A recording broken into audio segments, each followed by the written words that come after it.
سابق وزیر اعظم نواز شریف نے انکشاف کیا ہے کہ انہوں نے مئی 2022 کے دوسرے ہفتے میں شہباز شریف کو بطور وزیر اعظم استعفیٰ دینے اور نئے الیکشن کا راستہ ہموار کرنے کے لیے کہہ دیا تھا، لیکن پھر عمران خان کی جانب سے حکومت مخالف لانگ مارچ کے اعلان کے بعد ہم نے ڈر جانے کا فیصلہ کیا اور میں نے شہباز شریف کو فون کر کے ہدایت کر دی کہ ہم حکومت جاری رکھیں گے اور ہم استعفیٰ نہیں دے رہے۔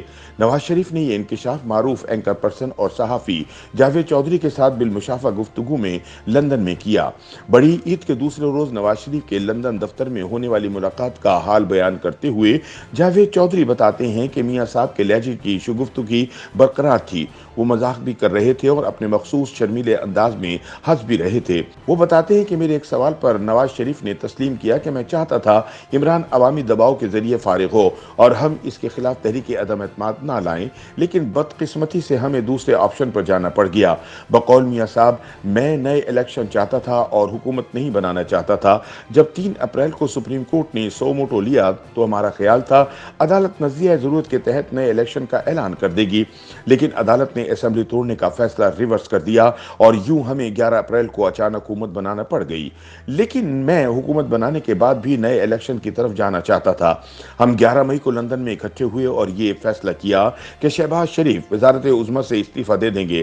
ہم نے سوچا کہ قومی اسمبلی اس کے بعد بے شک نیا وزیر اعظم چن لے یا پھر اسمبلی ٹوٹ جائے۔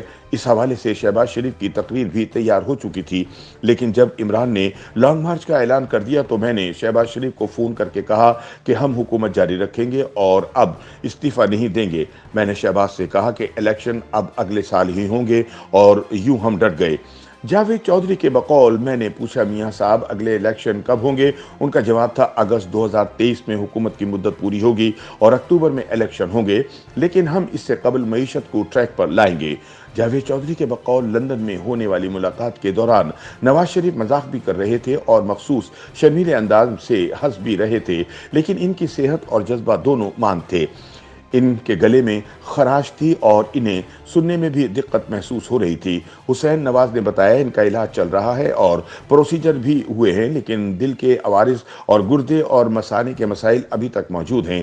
جاوید کہتے ہیں کہ مجھے میاں صاحب کے دفتر میں 3 گھنٹے گزارنے کا موقع ملا۔ مجھے محسوس ہوا کہ 3 واقعات نے ان کے ذہن اور روح پر گہرے اثرات چھوڑے ہیں، یعنی بیگم کلثوم نواز اور والدہ کے انتقال اور جولائی 2018 میں مریم نواز کی ان کی آنکھوں کے سامنے گرفتاری۔ نواز شریف 10 ستمبر 2018 کو بیگم صاحبہ سے فون پر بات کرنا چاہتے تھے، لیکن جیل سپرڈنٹ نے انہیں ٹیلی فون کی اجازت نہیں دی تھی اور یوں 11 ستمبر کی صبح 11:15 بجے بیگم صاحبہ کا انتقال ہو گیا۔ میاں صاحب کو آخری مرتبہ بات نہ کر سکنے کا قلق ہے۔ ان کا خیال ہے کہ جیل حکام کو عمران خان نے روک دیا تھا۔ انہوں نے اس زمانے میں کہا تھا کہ اللہ تعالیٰ کسی کو کم ظرف دشمن نہ دے، اسی وجہ سے نواز شریف اپنی والدہ کو لحد میں بھی نہ اتار سکے تھے۔ پھر 13 جولائی 2018 کو پولیس نے ان کے سامنے مریم نواز کو گرفتار کر لیا تھا۔ یہ واقعہ بھی سانحہ بن کر ان کے دل اور دماغ پر ثبت ہو گیا اور وہ اب تک ان تینوں واقعات کے اثرات سے باہر نہیں آ سکے۔ جاوید چودھری بتاتے ہیں کہ نواز شریف ملکی حالات کے بارے میں پریشان تھے۔ ان کا کہنا تھا کہ ہم نے 75 سال برباد کر دیے، ہمارے پاس اب زیادہ وقت نہیں بچا، ہمیں ملک میں قانون اور آئین کی حکمرانی قائم کرنا ہوگی، اس کے علاوہ کوئی چیز ملک کو نہیں بچا سکتی۔ ان کا کہنا تھا کہ ہمیں یہ فیصلہ بھی کرنا ہوگا کہ پاکستان میں اصل اختیارات کس کے پاس ہیں۔